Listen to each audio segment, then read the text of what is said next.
As parents, sometimes we think consistently and constantly about the circumstances that are present in the world that we are currently living in and in the world that our children are going to be living in.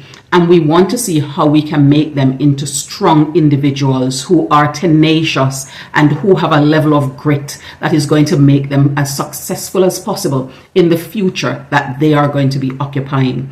And we look for ways in which to ensure that we're giving them the foundation that they need and that we're giving them the footing that is going to take them into the position in the future that we hope that they will also be able to occupy.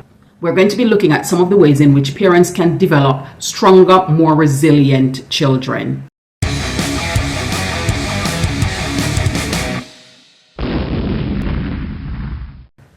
Welcome back to Global Teachership Hub. Today we're going to be looking at some of the ways in which parents can develop stronger, more resilient children that will be able to be successful and thriving in the future that they will occupy tomorrow. People who stay strong through life's challenges, peaks and troughs exhibit certain qualities that gives them an added advantage in life. They feel the pressure and they get disappointed when they are also in the trough, but they have a better opportunity and a better ability to bounce back from it.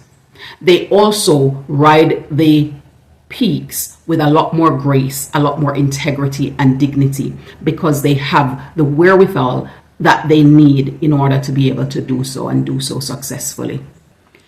They experience the excitement and elation of the peak, but are better able to check their egos.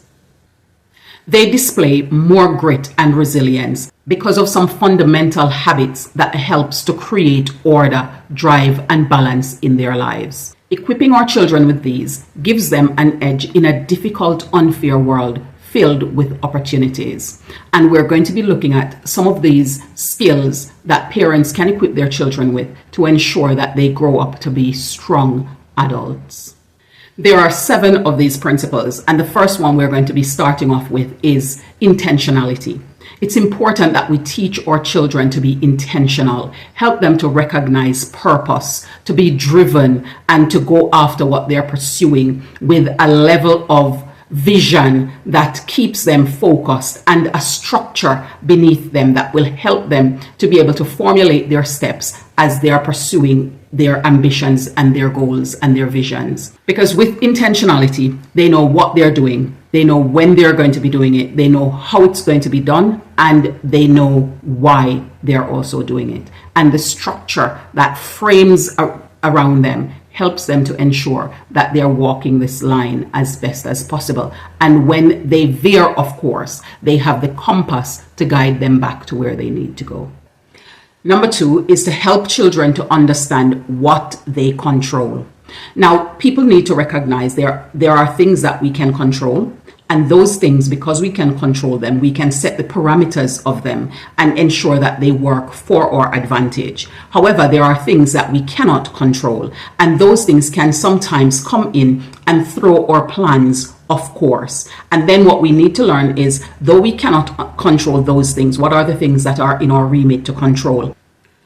When things that are outside of their control presents itself, it then puts them in a position to contemplate the things that are within their control, that they can then work around and transform to make a difference with the outcomes that they will have because of the blunder that they've experienced that is outside of their control.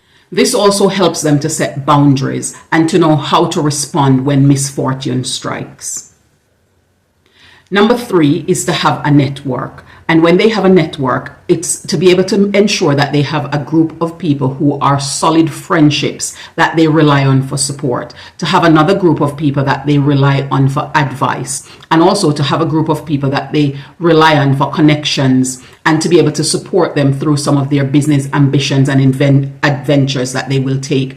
And these are people who are going to be mentoring and coaching them. Some of these can be people that they interact with within their sphere. Some of these can be people that they buy in on their journey as they're going, where they pay them for their expert knowledge to be able to support them in the way that they need to be supported, and then being able to maintain these friendships and relationships. And also, they need to be able to understand not just how to have and build this network, but how to unlock the benefits that they can garner from the network that they have. And the fourth one that they need to do, and this is often something that we don't give the credit that it's due, but it's to be able to be grateful. So we need to ensure that we develop a sense of gratitude in our children to help them to recognize and to understand that even though they might or might not be in a position of privilege, the things that they are exposed to, the benefits that they're getting, those things are things that they need to be grateful for, and to help them to look in their surroundings in spite of the difficulties or the challenges that they face, to see things that they can be appreciative of, things that they can be grateful that they have. It could even be challenges that they experience, because the gratefulness comes from the skills it's taught them and how they have developed as an individual because of those challenges that they experience. It's about expressing an attitude of thankfulness and of appreciation in spite of their circumstances that they're going through, because this also helps them to see room and opportunity for where they can become more happier individuals as a result as well. The fifth thing that they need to know is to know their personal limits. Now, each individual have limits, and although we try to push ourselves to beyond our comfort zone, there is a limit either to which we are personally or the limit to which to pursue certain things, and then to be able to concede and move on to new ventures. It's essential that they learn how to avoid burnout and to give themselves the care that they need so that they are able to have a good frame of well-being in terms of their mental wellness and their physical wholeness. And in so doing, they are becoming better individuals for it. And also, in understanding this, they are able to give themselves more self-love. They are able to support themselves psychologically as they go through different issues and seek help when they need it, because they understand that there is a limit to their own ability, and therefore they need the support and work of others involved in their lives to help them to maximize their own potentials. It also gives them the room to know when they have pursued a project to its ultimate end, and at this point they probably will need to concede and move on to a different aspiration and ambition. This helps them to take losses a little bit better and to be able to be a bit more compassionate with themselves when they go through certain experiences. And number 6 is to teach them how to push beyond their comfort zone. It is important that we're modeling to our children how to continue to grow, because they need to experience lifelong learning. It is also important that we teach them how to push beyond the things that they're comfortable with, so that they can allow themselves to thrive and to grow. It always gives them the room to improve themselves, to become better versions of who they were yesterday for their dream for tomorrow. And it is important, therefore, that they recognize that in order for them to get to the next level of their accomplishment, it is going to require them to do some pushing. It's going to require them to step outside of the zone in which they've become comfortable if they really want to triumph and to unlock their ultimate potentials. Number 7 is to teach them how to manage their expectations. Many people get disappointed with outcomes because of the expectations that they had. Life is not fair. And so even though we do all the right and necessary steps, sometimes the reality is that the outcomes we get aren't always the outcomes that we had set ourselves up and expecting.